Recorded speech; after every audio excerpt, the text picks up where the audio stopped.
നമസ്കാരം, ഞാൻ ബൈജു നായർ. നമ്മുടെ ചാനലിലേക്ക് സ്വാഗതം. ഏറെ താമസിയാതെ നിങ്ങൾ ഏതെങ്കിലും വിമാനത്തിൽ സഞ്ചരിക്കുമ്പോൾ this is your captain Nilufar Muneer from the flight deck എന്നൊരു വാചകം കേൾക്കുകയാണെങ്കിൽ അത് പറയാൻ പോകുന്നത് എൻ്റെ കൂടെയുള്ള ഈ സുന്ദരിക്കുട്ടിയായിരിക്കും. നമസ്കാരം മോളെ. എന്താണ് ഈ യുവതിയുടെ പ്രത്യേകത എന്ന് ചോദിക്കുകയാണെങ്കിൽ, കേരളത്തിലെ ഏറ്റവും പ്രായം കുറഞ്ഞ സ്റ്റുഡൻറ്റ് പൈലറ്റായിരുന്നു. 16 വയസ്സിൽ സ്റ്റുഡൻറ്റ് പൈലറ്റ് ലൈസൻസ് കിട്ടിയ ആളാണ്. അതിനുശേഷം സൗത്ത് ആഫ്രിക്കയിൽ പോയി ഫ്ലൈയിങ് ഒക്കെ കഴിഞ്ഞ് ഇപ്പോൾ ഏതെങ്കിലും ഒരു എയർലൈൻ കമ്പനിയിൽ ഇപ്പം ക്യാപ്റ്റനായിട്ട് പ്രവേശിക്കാനുള്ള ഒരുക്കത്തിലാണ്.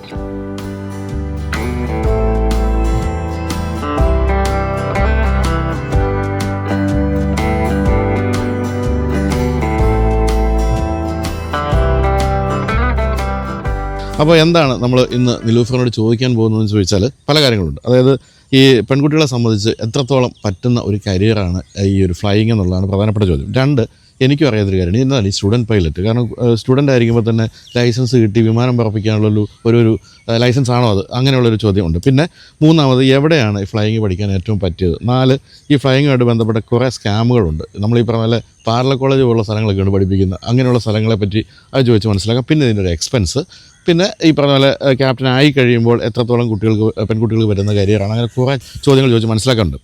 അപ്പോൾ ഈ നിലൂഫറിൻ്റെ കാര്യം പറയുകയാണെങ്കിൽ, നിലൂഫർ ജനിച്ചു വളർന്നതൊക്കെ ദുബായിലാണ്. വളരെ പ്രതികൂലമായ സാഹചര്യത്തിലാണ് ശരിക്കും പറഞ്ഞാൽ ഈ ഒരു ക്യാപ്റ്റനായിട്ട് പഠിക്കാനൊക്കെ പോയത്. കാരണം വാപ്പയുടെ വളരെ നേരത്തെ അകാല ഒരു മരണമൊക്കെ ഉണ്ടായി. അങ്ങനെ വളരെ പ്രശ്നങ്ങളിലൂടെ കടന്നു പോയെങ്കിലും ഇപ്പോൾ ഇതെല്ലാം കഴിഞ്ഞ് ഇപ്പോൾ അവസാനത്തെ ടെസ്റ്റും എഴുതി പാസ്സായിട്ട് നിൽക്കുകയാണ്. അപ്പോൾ വളരെ കാലം മുമ്പ്, അതായത് സ്റ്റുഡൻറ്റ് പൈലറ്റ് ആയിരുന്ന കാലം തൊട്ട് ഞാൻ ശ്രദ്ധിക്കാറുണ്ടായിരുന്നു ഇതെവിടെ വരെ എത്തും ഈ കക്ഷി എന്നുള്ള കാര്യം. ഇപ്പോൾ ഏതായാലും പറക്കമുറ്റി എന്നാണ് പറയേണ്ടത്. അങ്ങനെ ഒരു ക്യാപ്റ്റനായിട്ട് നിൽക്കുകയാണ്. അപ്പോൾ നമുക്ക് തുടങ്ങാമല്ലോ മോളെ. അപ്പോൾ ഈ പറഞ്ഞ പോലെ ക്യാപ്റ്റൻ ആവുക അല്ലെങ്കിൽ ഒരു പൈലറ്റ് ആവുക എന്ന് പറയുന്നത് വളരെ പണ്ടേ ഉള്ളൊരു ആഗ്രഹമായിരുന്നു. അതെ, ഞാന് പഠിച്ചെല്ലാം ദുബായിലാണ്. അപ്പൊ ഫ്രീക്വന്റ്ലി ഞങ്ങൾക്ക് സമ്മർ വെക്കേഷൻ ഒക്കെ വരുമായിരുന്നു. അപ്പൊ എല്ലാ സമ്മർ വെക്കേഷനും ദുബായിൽ നിന്ന് നാട്ടിലേക്ക് ഞങ്ങൾ ട്രാവൽ ചെയ്യുന്ന സമയത്ത് ആ ഒരു ചെറുപ്പത്തിലൊരു മൈൻഡിലൊരു തോട്ട് ഉണ്ടാവും, ഇതെങ്ങനെയാ ഫ്ലൈ ചെയ്യുന്നത്, ഇതിന്റെ ഹോൾ ബിഹൈൻഡ് സയൻസ് എന്താണ്. ആ ഒരു ചെറിയ ക്യൂരിയോസിറ്റിയാണ് ഒരു പാഷനാക്കി മാറ്റിയത്. അങ്ങനെ 10th കഴിഞ്ഞപ്പോൾ ഈ പാഷൻ നല്ലോണം ആയപ്പോഴാണ് ആരും യൂഷ്വലി പോവാത്തൊരു വഴി കൂടി ഞാൻ സെലക്ട് ചെയ്ത ഒരു പ്രൈവറ്റ് പൈലറ്റ് ലൈസൻസ് എടുക്കാന്ന്. അതിപ്പോഴും ഒരുപാട് പേര് ചോദിക്കുന്നതാണ്, എന്തുകൊണ്ട് 10th കഴിഞ്ഞിട്ട് ആ ഒരു ലൈസൻസ് എടുത്തുന്നത്. അങ്ങനെ ആരായിരുന്നു അപ്പോൾ ഈ ശരിക്കും 10ാം ക്ലാസ് കഴിയുമ്പോഴത്തേക്കും ഈ ലൈസൻസ് എടുക്കാനൊക്കെ പോകാൻ വേണ്ടി ഒരു പ്രേരണ അല്ലെങ്കിൽ അതിന് ഒരു ഉപദേശമൊക്കെ ആരായിരുന്നു? ഇത് എവിടെ ചെന്ന് പഠിക്കണം, അത്തരം കാര്യങ്ങളൊക്കെ ഇല്ലേ? ആക്ച്വലി 10th കഴിഞ്ഞപ്പോൾ ഒരുപാട് ആ ടൈമിലൊന്നും ഏവിയേഷൻ അത്രയും പ്രോമിനന്റ് അല്ല, അറിയാലോ. ഒരു 5-6 വർഷം മുമ്പ് ഇപ്പോൾ ഉള്ള ഒരു ഏവിയേഷൻ അല്ല ആ ടൈമില്. അപ്പോൾ ഒരുപാട് റിസർച്ച് ഒക്കെ ചെയ്ത് അവിടെ നിന്ന് ഇവിടുന്നൊക്കെ കുഞ്ഞു കുഞ്ഞു ഇൻഫർമേഷൻ ഒക്കെ ഇങ്ങനെയൊക്കെ തേടിയെടുത്ത് ഒരുപാട് ഫ്ലൈയിങ് സ്കൂളൊക്കെ അന്വേഷിച്ച ശേഷമാണ് ഈ ഒരു ട്രെയിനിങ് ചെയ്യാന്ന് തന്നെ തീരുമാനിച്ചത്. അപ്പൊ എന്തായിരുന്നു കുടുംബ പശ്ചാത്തലം? വാപ്പ എന്ത് ചെയ്യായിരുന്നു, ഉമ്മ എന്ത് ചെയ്യുന്നു? ആ ടൈമില് ഫാദർ ബിസിനസ് ചെയ്യായിരുന്നു ദുബായില്, പിന്നെ മദർ ഹൗസ് വൈഫ് ആയിരുന്നു.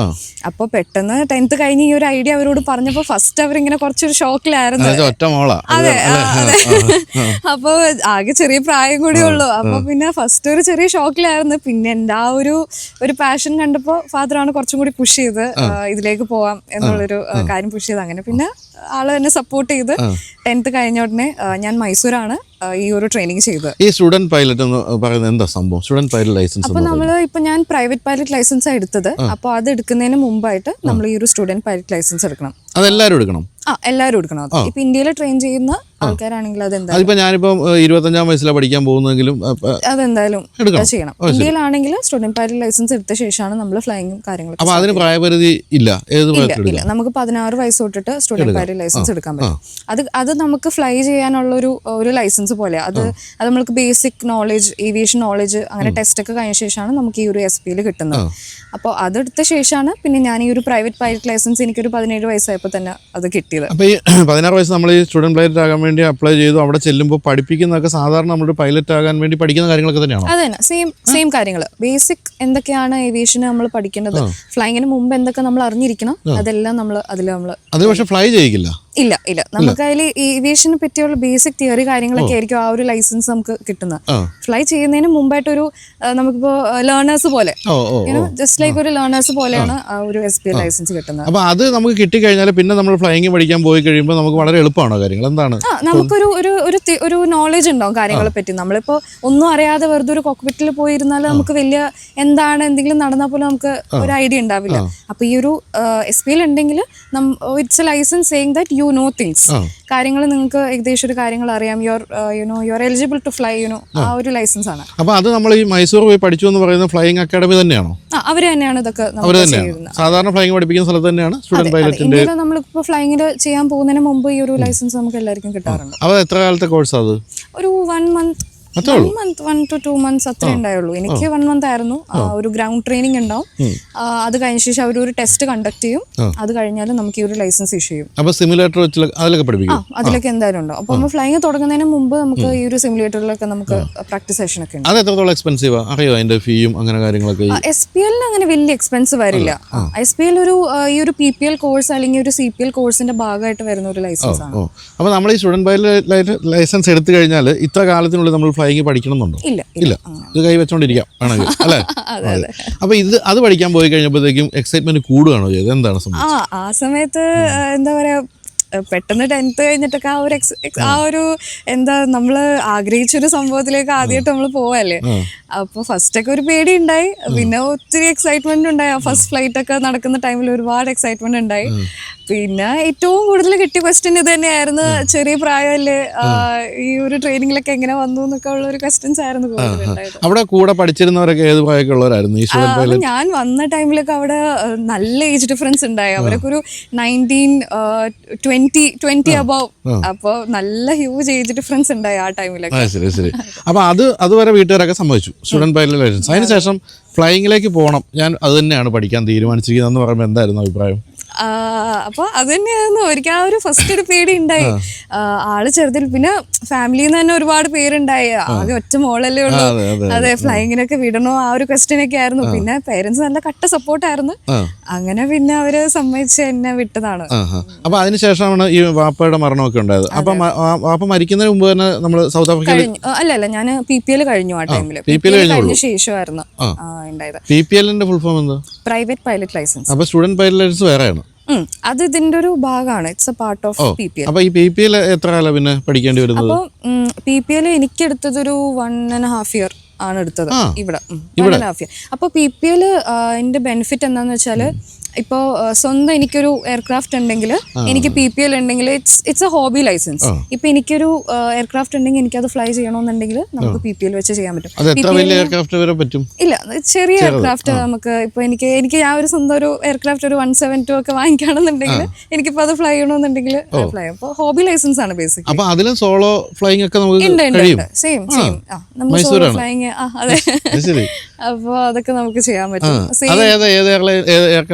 പഠിച്ചത് അവിടെ? ഞാൻ സെസ്ന 172 കാണുമ്പോ തന്നെ ചെറിയൊരു ഇതാണ്. അപ്പൊ അതില് നമ്മള് സോളോ ട്രെയിനിങ്, പിന്നെ ക്രോസ് കൺട്രി, പിന്നെ നമ്മള് ക്രോസ് കൺട്രി ഒക്കെ ഉണ്ട്. മീൻസ് ലൈക്ക് നമ്മള് മൈസൂരിൽ നിന്ന്, ഞങ്ങളുടെ ബേസ് മൈസൂരായിരുന്നു. അപ്പൊ അവിടെ നിന്ന് മാംഗ്ലൂർ ടു കാലിക്കറ്റ് ഒക്കെ നമ്മള് സോളോ ഫ്ലൈ ഒക്കെ ചെയ്യണം. അപ്പൊ അങ്ങനെ പോലത്തെ ട്രെയിനിങ് ഒക്കെ ഉണ്ട്. അത് കഴിഞ്ഞിട്ടാണ് നമുക്ക് ഈ PPL കയ്യിൽ കിട്ടുന്നത്. അത് എത്ര കാലത്തിനുള്ളിലാണ് ഈ ഒരു സോളോ ഫ്ലൈങ് പറ്റുന്നത് നമ്മൾ പഠിച്ചു തുടങ്ങിയിട്ട്? നമ്മള് ഇനീഷ്യലി നമ്മള് കുറച്ച് ട്രെയിനിങ് നമ്മൾ ഇൻസ്ട്രക്ടറിന്റെ കൂടെ ആയിരിക്കും ചെയ്യുന്നത്. അത് കഴിഞ്ഞ് നമ്മൾ ഇൻസ്ട്രക്ടറിന്റെ കൂടെ ട്രെയിൻ ചെയ്ത് അവര് നമ്മള് സോളോ പോവാൻ നമ്മൾ ഓക്കെ ആണെന്നുണ്ടെങ്കിൽ നമ്മൾ ഫസ്റ്റ് സോളോ ഫ്ലൈറ്റ് റിലീസ് ചെയ്യും നമ്മൾ. അപ്പോ അതിന് കുറച്ച് ട്രെയിനിങ് ഒക്കെ ഉണ്ട്. അപ്പോ എത്ര കാലം കൊണ്ടാണ് നിലൂഫർ അത് ഫ്ലൈ ചെയ്തത്? എനിക്ക് തോന്നുന്നു ഞാൻ ട്രെയിനിങ് സ്റ്റാർട്ട് ചെയ്തൊരു 2-3 monthsനുള്ളിൽ തന്നെ ഞാൻ സോളോ. മനസ്സിൽ ഫ്ലൈയിങ് ആണല്ലോ അല്ലേ? അപ്പൊ വീട്ടിൽ വിളിച്ച് പറയാണ് നാളെയാണ് എന്റെ സോളോ ഫ്ലൈയിങ് എന്ന് പറയുന്നത് എന്തായിരുന്നു? അവര് ഭയങ്കര എക്സൈറ്റഡ് ആയിരുന്നു. അവരവിടെ ഉണ്ടായി എന്റെ ഫസ്റ്റ് സോളോ. അവരുണ്ടായി. അവര് എന്നെയും കാട്ടി കൂടുതൽ അവർക്ക് എക്സൈറ്റ്മെന്റ് ഉണ്ടായത്. ഞാൻ അവരോട് തലേ ദിവസം പറഞ്ഞു എനിക്ക് നാളെ മേ ബി അവര് സോളോ എന്നെ റിലീസ് ചെയ്യുമെന്ന് പറഞ്ഞപ്പോ തന്നെ ഭയങ്കര എക്സൈറ്റഡ് ആയി. അങ്ങനെ പിന്നെ അവര് അവിടെ മൈസൂർ വന്നു. അവര് എന്റെ ഫസ്റ്റ് സോളോ ഒക്കെ കണ്ടു. ഭയങ്കര ഹാപ്പിയായി. ഞാനും ഭയങ്കര ഹാപ്പി ആയിരുന്നു. എനിക്ക് അതൊക്കെ ഭയങ്കര ഒരു പ്രൗഡ് മൊമെന്റ് ആയിരുന്നു. എനിക്കത് സ്വന്തം ഞാനത് അച്ചീവ് ചെയ്തെടുത്തല്ലോ എന്നുള്ളൊരു മൊമെന്റ്. ഒരു പേടിയില്ല? ഇല്ലായിരുന്നു. Because it's A passion, you know. ആ ഒരു പേടി എനിക്ക് ഇല്ലായിരുന്നു. എനിക്ക് അതിന്റെ തിരുന്നാ പോലും പേടി. അതായത് ചോദിച്ചുകൊണ്ടിരിക്കുന്നത് ഈ പേടിയുടെ പേടി. എങ്കിലും എങ്ങനെ ഉണ്ടായിരുന്നു ആ ഒരു ഫസ്റ്റ് സോളോ എക്സ്പീരിയൻസ്? എങ്ങോട്ടായിരുന്നു ഫസ്റ്റ് സോളോ? നമ്മൾ ആ ഒരു അറൗണ്ട് തന്നെയായിരിക്കും. നമ്മൾ ഒരു സർക്യൂട്ട് എന്ന് പറയും. അപ്പൊ നമ്മൾ ഒരു സർക്യൂട്ട് മാത്രമേ നമ്മൾ അതിൽ ചെയ്യുള്ളൂ. അപ്പോൾ ബ്യൂട്ടിഫുൾ എക്സ്പീരിയൻസ്. ഫസ്റ്റ് ടൈം നമ്മൾ കോക്പിറ്റിൽ ഒറ്റക്ക് നമ്മൾ ഇരിക്കാണ്, നമ്മുടെ കൂടെ ഇൻസ്ട്രക്ടർ ഇല്ല, അകത്തൊരു പേടി ഉണ്ടാവും എന്തായാലും, നമ്മൾ ഫസ്റ്റ് ടൈം അല്ലേ അങ്ങനെ പോകുന്നത്. അപ്പോൾ ഭയങ്കര എക്സൈറ്റ്മെന്റ് ആയിരുന്നു എനിക്ക്. എന്താണ് ആ ഒരു എങ്ങനെയാണ്, അടുത്ത് നോക്കുമ്പോൾ ആരുമില്ല. അങ്ങനെ ഒരു സർക്യൂട്ട് കഴിഞ്ഞു, ലാൻഡ് ചെയ്യുന്ന ടൈമിൽ എനിക്ക് ഇപ്പോഴും ഓർമ്മയുണ്ട്. എൻ്റെ പേരൻസ് റൺവേയുടെ ആ ഒരു ഭാഗത്ത് നിൽക്കുന്നത് എനിക്ക് നല്ല ഓർമ്മയുണ്ട്. അവര് അവിടെ ഉണ്ടായി. ഫസ്റ്റ് സോളോ കഴിയുമ്പോൾ എല്ലാവർക്കും ഒരു സെലിബ്രേഷൻ ഒക്കെ ഉണ്ടാവും. നമ്മള് അവരുടെ മേത്ത് വെള്ളമൊക്കെ ഒഴിക്കും. It's celebration, it's ceremony. അത് മിക്ക സ്കൂളുകളിലും ഉണ്ടാവും. അപ്പൊ അതൊരു സെലിബ്രേഷൻ ആണ് ഫസ്റ്റ് സോളോ. അത് എല്ലാ പൈലറ്റ്സിനും ഒരു മെമ്മറബിൾ ഒരു ഡേ ആണ് ഫസ്റ്റ് സോളോ. ഈ സാധനം കാറ്റ് പിടിക്കൂല്ലേ? ഇത് സെസ്ന ഇത്തിരിയല്ലേ ഉള്ളൂ. അതിനൊരു എന്താ ഒരു ലിമിറ്റ് ഉണ്ട്. ഇനി ഇത്രയും ഒരു വിൻഡ് ഉണ്ടാവുമ്പോൾ മാത്രമേ നമ്മൾ ഫ്ലൈ ചെയ്യുള്ളൂ. ആ ഒരു ലിമിറ്റിന് കൂടുതൽ വിൻഡ് ഉണ്ടെങ്കിൽ നമ്മൾ യൂഷ്വലി ഫ്ലൈങ്ങിന് പോകാറില്ല. അപ്പൊ അതിനുശേഷം നമ്മളിപ്പം സൗത്ത് ആഫ്രിക്കയിൽ പോയി പഠിക്കുമ്പോഴും ഇതേ സ്ഥാനത്തിൽ തന്നെയായിരുന്നു? അത് തന്നെ 172 തന്നെയായിരുന്നു. സെസ്ന 172 തന്നെയായിരുന്നു ട്രെയിനിങ്. പിന്നെ അവിടെ കുറച്ചും കൂടി വേറെ എയർക്രാഫ്റ്റ്സ് ഉണ്ടായി, പൈപ്പർ എന്നൊക്കെ പറയും. അപ്പോൾ ഞാനും അതിലും കുറച്ച് ട്രെയിനിങ് ഒക്കെ ചെയ്തിട്ടുണ്ട്. അപ്പൊ ഈ PPL-ന്റെ കാര്യത്തിൽ എത്രത്തോളം എക്സ്പെൻസീവ് ആണ് ഈ 1.5 വർഷം അവിടെ പഠിച്ചപ്പോൾ? ആ ഒരു time back in 2019-2020 it was around 10 lakhs ആയിരുന്നു ആ ടൈമിൽ. ഇപ്പൊ കമ്പാരിറ്റീവ്ലി അത്യാവശ്യം നല്ലോണം കൂടിയിട്ടുണ്ടാവും. ഓക്കെ, അപ്പം നമുക്ക് ഞങ്ങൾ നടന്നാലോ? നമ്മൾ നിൽക്കാറില്ല ഇങ്ങനെ, നമ്മൾ നടപ്പാണ് നമ്മുടെ മെയിൻ ഐറ്റം.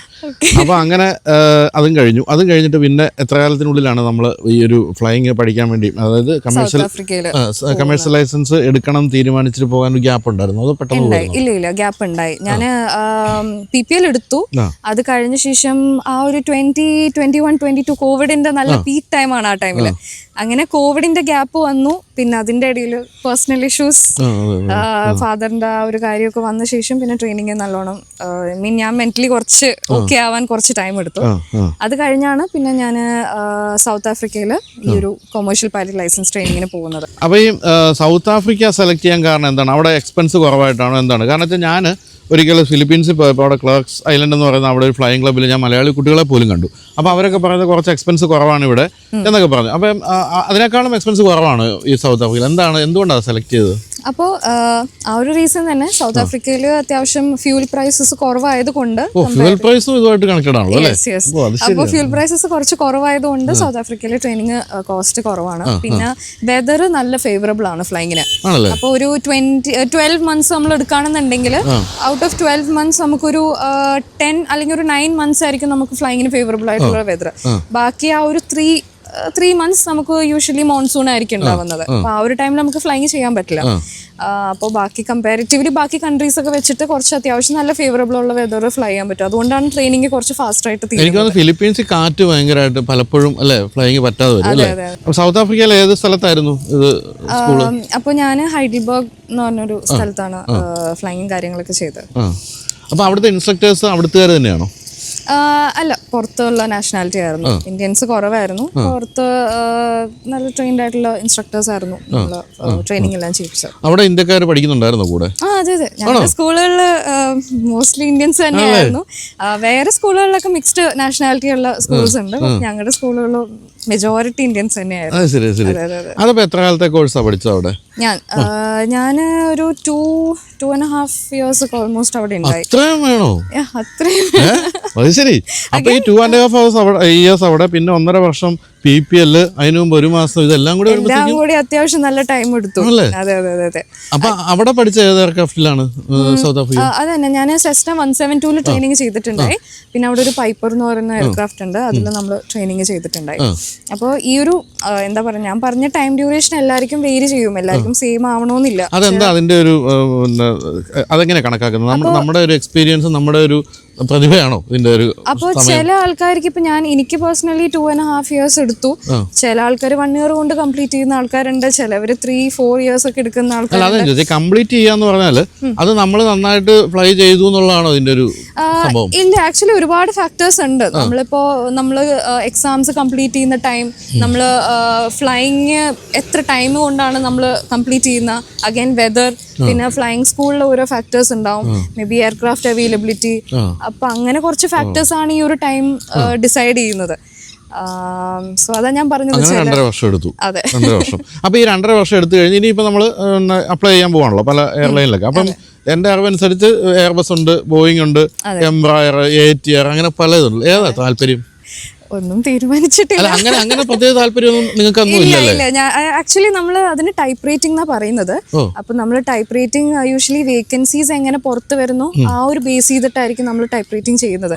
ഇപ്പൊ കൂടുതലും നമ്മളിപ്പോ A320 വേക്കൻസീസ് ആണ് കൂടുതൽ നമ്മൾ കാണാന്നുണ്ടെങ്കിൽ കൂടുതലും ആൾക്കാർ A320 മീൻസ് ടൈപ്പ് റേറ്റിംഗ് ചെയ്യാനായിരിക്കും കുറച്ചും കൂടി പ്രിഫർ ചെയ്യുന്നത്. അപ്പൊ ഈ നമ്മൾ ഈ പഠിച്ചതിന്റെ അപ്പുറത്തേക്ക് ഇനി കുറെ പഠിക്കണ്ട അതിലേക്ക് പോകുമ്പോൾ. അതെ, അത് എത്ര കാലമായിരിക്കും? അത് അത്രയും വലിയ ടൈം എടുക്കില്ല. എയർലൈൻ തന്നെയാണോ അതിന്റെ ട്രെയിനിങ് വരുന്നത്? ചില ടൈം ചില ഇതിൽ എയർലൈൻസ് തന്നെ ട്രെയിനിങ് ആ ഒരു ടൈപ്പ് റേറ്റിംഗ് തരാറുണ്ട്. ചില ആൾക്കാർ നമ്മൾ സെൽഫായിട്ട് സ്പോൺസർ ചെയ്ത് നമ്മൾ ചെയ്യാറുണ്ട്. അപ്പൊ നമ്മൾ ഈ സോളോ ഫ്ലൈയിങ് കഴിഞ്ഞിട്ടാണ് നമ്മൾ സൗത്ത് ആഫ്രിക്കയിൽ പോയത്. അവിടെ ചെന്ന് കഴിഞ്ഞിട്ട് പിന്നെ തുടക്കത്തിലെ നമ്മൾ സോളോ ഫ്ലൈയിങ് ആണോ? അത് കഴിഞ്ഞ് നമ്മളിപ്പോ ഈ ഒരു ഇപ്പൊ ഞാൻ സൗത്ത് ആഫ്രിക്കയിൽ പോയത് കൊമേഴ്ഷ്യൽ പൈലറ്റ് ലൈസൻസ് എടുക്കാനാണ്. അപ്പൊ ഇതിന്റെ റിക്വയർമെന്റ് എന്ന് പറയുമ്പോൾ 100 hours of solo and 100 hours of dual. Dual എന്ന് പറയുമ്പോൾ ഞാൻ ഇൻസ്ട്രക്ടർ ആയിട്ട് 100 hours ഫ്ലൈ ചെയ്യണം, 100 hours ഞാൻ ഒറ്റക്കും ഫ്ലൈ ചെയ്യണം. ഇതാണ് ആ ഒരു റിക്വയർമെന്റ്. അപ്പൊ ഞാൻ ഇവിടെ നാട്ടിൽ നിന്ന് പോയപ്പോൾ എൻ്റെ 10 hours ഓഫ് സോളോ ഉണ്ടായത് ഈ ഒരു PPL ലൈസൻസിന്. തിരിച്ച് അവിടെ പോയപ്പോൾ ബാക്കി 90 hours അവിടെ നിന്ന്. ഈ 10 hours ഉണ്ടായിരുന്നു എന്ന് പറയുന്നത് എങ്ങനെയാണ് കണക്കാക്കുന്നത്? അതിന് നമുക്കൊരു ഡോക്യുമെന്റ് ഉണ്ടോ? യെസ്, അതിന് നമ്മൾ ലോഗ് ബുക്ക് എന്ന് പറയും. അതിൽ നമ്മുടെ എല്ലാ ഫസ്റ്റ് ഫ്ലൈറ്റ് തൊട്ട് എല്ലാ ഫ്ലൈറ്റ് എൻട്രീസും നമ്മൾ അതിലുണ്ടായിപ്പൊന്നും പറ്റില്ല. ഇല്ല ഇല്ല, അതിലൊന്നും നടക്കില്ല. മലയാളി ആലോചിച്ചത് 10 hour കൂട്ടിയിട്ടിട്ട് പോകില്ല. അപ്പൊ എന്തായിരുന്നു ഇന്ത്യയിലെ ഫ്ലൈയിങ്ങിന്റെ ഒരു എക്സ്പീരിയൻസും സൗത്ത് ആഫ്രിക്കയിലെ എക്സ്പീരിയൻസും? രണ്ടും കംപ്ലീറ്റ്ലി ഡിഫറെന്റ് ആണ്. വെതർ വൈസ് ഒക്കെ നോക്കുകയാണെന്നുണ്ടെങ്കിൽ നല്ലോണം ഡിഫറെന്റ് ആണ്. എന്താണ് അവിടുത്തെ വെതർ? ഏത് ടൈപ്പാ സാധാരണ? അവിടെ ഭയങ്കര കാമാണ് അവിടുത്തെ വെതർ. നല്ല കാമാണ്. ഞാൻ പറഞ്ഞ പോലെ ഇപ്പൊ ഇവിടെ പോലെ ഇവിടെ ഇപ്പൊ വിസിബിലിറ്റി ഒക്കെ ഭയങ്കര. ഇപ്പൊ നമ്മൾ നോക്കുകയാണെങ്കിൽ രാവിലേക്ക് എണീക്കുമ്പോൾ നമ്മൾക്ക് ആ ഒരു ഭാഗമൊന്നും നമുക്ക് കാണാൻ പോലും പറ്റില്ല. അല്ലെങ്കിൽ മോസ്റ്റ് ഓഫ് ദ ടൈം നോക്കുമ്പോഴും വിസിബിലിറ്റി ഭയങ്കര മോശമാണ് ഈ ഒരു ഭാഗത്ത്. അപ്പോ വിസിബിലിറ്റി, അതുപോലെ മിക്ക ടൈം ഇവിടെ മഴയായിരിക്കും. അങ്ങനെ കുറെ പ്രോബ്ലംസ് ഒക്കെ ഇവിടെ ഉണ്ടാവാറുണ്ട്. അപ്പൊ അവിടെ പോയപ്പോ എനിക്ക് ഈ ഒരു കാര്യങ്ങളൊന്നും ഇല്ല. പക്ഷെ ഞാൻ അവിടെ ചെന്നിട്ട് കേപ്പ് ടൗണിൽ ചെന്ന സമയത്ത് ഞാൻ അവിടെ റൂബൻ ഐലൻഡ് കാണാൻ വേണ്ടി, മണ്ടേലെ ജയിലിട്ടിരുന്ന സ്ഥലം കാണാൻ വേണ്ടി നമ്മൾ ബോട്ടിലൊക്കെ പോകുമ്പോൾ ഭീകര കാറ്റായിരുന്നു. ഞാൻ പേടിച്ചു ബോട്ടിൽ കേട്ട്. അതെ അതെ, അത് കുറച്ച് കടലിന്റെ അടുത്തായതുകൊണ്ട് ആ ഭാഗത്ത്, അതുകൊണ്ട് ഞങ്ങൾ കുറച്ച് ഇൻസൈഡ് ആയിരുന്നു. ഇപ്പൊ ആ ഒരു കേപ്പ് ടൗൺ ഭാഗത്തൊക്കെ ഫ്ലൈ ചെയ്യുന്ന ആൾക്കാർക്ക് ഈ ഒരു വിൻഡിന്റെ ഇഷ്യൂ നല്ലോണം ഉണ്ട്. അതെ, ആ ഒരു ഫ്ലൈയിങ് സ്കൂളിൽ എന്റെ ഫ്രണ്ട്സ് ഒക്കെ പറയാറുണ്ട് അത്യാവശ്യം നല്ല വിൻഡിന്റെ ഇഷ്യൂ ഉണ്ടെന്ന്. അപ്പൊ ഞങ്ങള് കുറച്ച് ആ ഒരു ജോബോഗ് സൈഡ് കുറച്ച് ഇൻലാൻഡ് ആണല്ലോ, അപ്പൊ അതുകൊണ്ട് അങ്ങനെ വലിയ ഇഷ്യൂസ് ഒന്നും ഇല്ല. നല്ല ഭംഗിയായിരിക്കും സൗത്ത് ആഫ്രിക്ക. ഓ, നല്ല ഭംഗിയാണ്, നല്ല ഭംഗിയാണ്. രാത്രിയൊക്കെ ഞങ്ങൾക്ക് ഫ്ലൈയിങ് ട്രെയിനിങ് ഒക്കെ ഉണ്ട്. അപ്പൊ നൈറ്റിലൊക്കെ നമുക്ക് ആ സിറ്റീനെ മേളിലൊക്കെ ഫ്ലൈ ചെയ്യുമ്പോൾ ഭയങ്കര ഭംഗിയാണ്. അത് ഇപ്പൊ ഇത്രയും കാലം 2.5 വർഷം കമേഴ്സ്യൽ പൈലറ്റും മറ്റേ 1.5 വർഷം ഇതൊക്കെ പഠിച്ച സമയത്ത് പേടിച്ചു പോയ സന്ദർഭങ്ങളുണ്ടോ? അല്ലെങ്കിൽ ഒരു പൈലറ്റ് എന്താണ് പേടിക്കുന്നത്? പേടി വരികയാണെങ്കിൽ കൂടുതലും എയർക്രാഫ്റ്റിന്റെ ടെക്നിക്കൽ ഇഷ്യൂസ്, പിന്നെ വെതർ. സിംഗിൾ എഞ്ചിൻ ആണല്ലോ അല്ലേ ഈ സാധനം? അതെ, അപ്പൊ എയർക്രാഫ്റ്റ് ടെക്നിക്കൽ ഇഷ്യൂ ഒക്കെ ഭയങ്കര കോമൺ ആണ്, എസ്പെഷ്യലി ട്രെയിനിങ് ടൈമിലൊക്കെ എഞ്ചിൻ ഫെയിലിയേഴ്സ് കാര്യങ്ങൾ. പക്ഷെ നമ്മൾ ഇതൊക്കെ ട്രെയിനിങ് ചെയ്യാറുണ്ട്. എഞ്ചിൻ ഫെയിലിയർ വന്നാൽ എന്താ ട്രെയിനിങ് കിട്ടിയിട്ട് എന്താ കാര്യം? ഉണ്ട്, ഒരുപാട് ഉണ്ട്. നമുക്ക് ട്രെയിനിങ് ഉണ്ട് എഞ്ചിൻ ഫെയിലിയർ. അതെ അതെ, നമ്മളിപ്പോൾ അവിടെ ഇനീഷ്യൽ നമ്മൾ ട്രെയിനിങ് സ്റ്റാർട്ട് ചെയ്യുമ്പോൾ ഒരു എഞ്ചിൻ ഫെയിലിയർ വന്നാൽ എങ്ങനെയാണ് ഇതിന്റെ പ്രൊസീജിയർ, നമുക്ക് എവിടേക്ക് ലാൻഡ് ചെയ്യാൻ പറ്റും, എങ്ങനെ പോലത്തെ ഫീൽഡ് ചൂസ് ചെയ്ത് ലാൻഡ് ചെയ്യാൻ പറ്റും. എഞ്ചിൻ ഫെയിലിയർ ആണെങ്കിൽ നമുക്ക് എഞ്ചിൻ ഫെയിൽ ആയാലും പെട്ടെന്ന് അങ്ങനെ എയർക്രാഫ്റ്റ് താഴേക്കൊന്നും പോയില്ല. അതിന് നമ്മൾ ഗ്ലൈഡ് ചെയ്ത് നമുക്ക് ലാൻഡ് ചെയ്യാം. അപ്പൊ അങ്ങനെ നമുക്ക് അതിന്റെ ട്രെയിനിങ് ഒക്കെ ഉണ്ട്. എഞ്ചിൻ ഫെയിലിയർ, പിന്നെ engine failure after take off, അങ്ങനെ ഒരുപാട് ഫെയിലിയേഴ്സ്, എമർജൻസീസ് നമ്മളെ പഠിപ്പിക്കും. അതൊക്കെ കഴിഞ്ഞിട്ടാണ് നമ്മൾ ഈ സോളോ വിടുന്നത്. നമ്മൾ പെട്ടെന്ന് സോളോ ഫ്ലൈങ് ചെയ്യുമ്പോൾ എങ്ങാനും വല്ല പെട്ടെന്ന് എമർജൻസി വന്നാൽ എങ്ങനെ ഹാൻഡിൽ ചെയ്യാൻ പറ്റും. അങ്ങനെ എന്താണ് നേരിട്ടത് ആ സമയത്ത്? എനിക്ക് ഒന്നും ഇതുവരെക്കും അങ്ങനെ എക്സ്പീരിയൻസ് ഒന്നും ഉണ്ടായിട്ടില്ല. അങ്ങനെ ഒന്നും പെട്ടെന്ന് ഇല്ല ഇല്ല ഇല്ല, എന്തോ ദൈവാനുഗ്രഹിച്ച് ഒന്നും അങ്ങനെ ഒന്നും ഇതുവരെക്കും ഒന്നും സംഭവിച്ചിട്ടില്ല. ഇല്ല, പോയ ടൈമിലൊക്കെ നല്ല വെതറും കാര്യങ്ങളൊക്കെ വലിയ കുഴപ്പങ്ങളൊന്നും ഉണ്ടായിട്ടില്ല. അപ്പൊ അവിടുത്തെ താമസം അതൊക്കെ സ്കൂളിന്റെ വകയായിരുന്നു? സ്കൂൾ അക്കോമഡേഷൻ ആണ്. പിന്നെ അവിടെ ഞാൻ ഇതുവരെക്കും സേഫ്റ്റി ഇഷ്യൂ ആയിട്ട് അങ്ങനെ ഒന്നും ഞാൻ ഫേസ് ചെയ്തിട്ടില്ല. ഇല്ല, അപ്പോൾ സ്കൂളിൽ തന്നെ സേഫ്റ്റി കാര്യങ്ങളെല്ലാം അവർ തന്നെ അത് നോക്കാറുണ്ട്. ഫുഡൊക്കെ ഉണ്ടായിരുന്നു? ഫുഡൊക്കെ നമ്മൾ സെൽഫ് കുക്കിംഗ് ആയിരുന്നല്ലേ? സാമ്പാർ ചോറ് തന്നെ ആയിരുന്നല്ലേ? അവിടെ എത്ര രൂപയായി കാണും നമ്മൾ 2.5 വർഷം പഠിക്കാൻ? അപ്പോൾ അവിടെ ഒരു 45 ഒക്കെ ആയി കാണും. അപ്പൊ ഒരു 10-70 ലക്ഷം രൂപയുടെ പരിപാടി ആയിരുന്നു അല്ലേ? അത്ര ആകും എന്തായാലും ആവും ആ ഒരു. പിന്നെ അത് കഴിഞ്ഞ് നമ്മള് നാട്ടിൽ വന്ന് ലൈസൻസ് കൺവേർട്ട് ചെയ്യാനും അങ്ങനെ കുറച്ച് പ്രൊസീജിയേഴ്സ് ഒക്കെ ഉണ്ട്. അതായത് അവിടെ എടുത്ത ലൈസൻസ് ഇവിടെ കൺവേർട്ട് നമ്മളിപ്പോ അബ്രോഡ് ഒരു ലൈസൻസ് എടുത്ത് ഇപ്പൊ എനിക്ക് ഇന്ത്യയിൽ വന്ന് വർക്ക് ചെയ്യണമെന്നുണ്ടെങ്കിൽ എനിക്ക് ഇവിടുത്തെ ലൈസൻസ് വേണം. അപ്പൊ അതിന് പിന്നെ ടെസ്റ്റ് ഉണ്ടോ? ഓ അത് ശരി. നമ്മൾ റഷ്യ ഇപ്പോൾ MBBS പഠിക്കുന്ന പോലെ അല്ലേ? ഇന്ത്യ വന്നിട്ട് വീണ്ടും ടെസ്റ്റ്. അതെ അതെ അത് ശരി. അപ്പോൾ അങ്ങനെ നമ്മൾ ഇവിടെ വന്നിട്ടും കൺവേർഷന്റെ കുറച്ച് എക്സാംസ് ഉണ്ട്, പിന്നെ ഫ്ലൈയിങ് ഉണ്ട്, പിന്നെ കുറച്ച് പ്രൊസീജിയേഴ്സ് ഒക്കെ ഉണ്ട്. ഫ്ലൈയിങ് ഉണ്ട്. ഓ അത് ശരി. അത് കഴിഞ്ഞപ്പോൾ അതിപ്പോ ചെയ്യാൻ പോകുന്നു. അപ്പോൾ എക്സാം ആണ് ഇപ്പോൾ കഴിഞ്ഞത്. ഇനി ഫ്ലൈയിങ് കൂടെ ബാക്കിയുണ്ട്. അതിപ്പോൾ എവിടെ ആയിരിക്കും ചെയ്യേണ്ടത് നമ്മൾ? അത് കുറച്ച് ഫ്ലൈയിങ് സ്കൂൾസ് ഒക്കെ ഞാൻ നമ്മൾ തന്നെ ചൂസ് ചെയ്യാണ്. നമുക്ക് ആ ഒരു ടൈം ഡ്യൂറേഷൻ നമ്മുടെ ബഡ്ജറ്റ് അനുസരിച്ച് നമ്മൾ തന്നെ ചൂസ് ചെയ്ത് നമ്മൾ ഫ്ലൈയിങ്ങിന് പോവാണ്.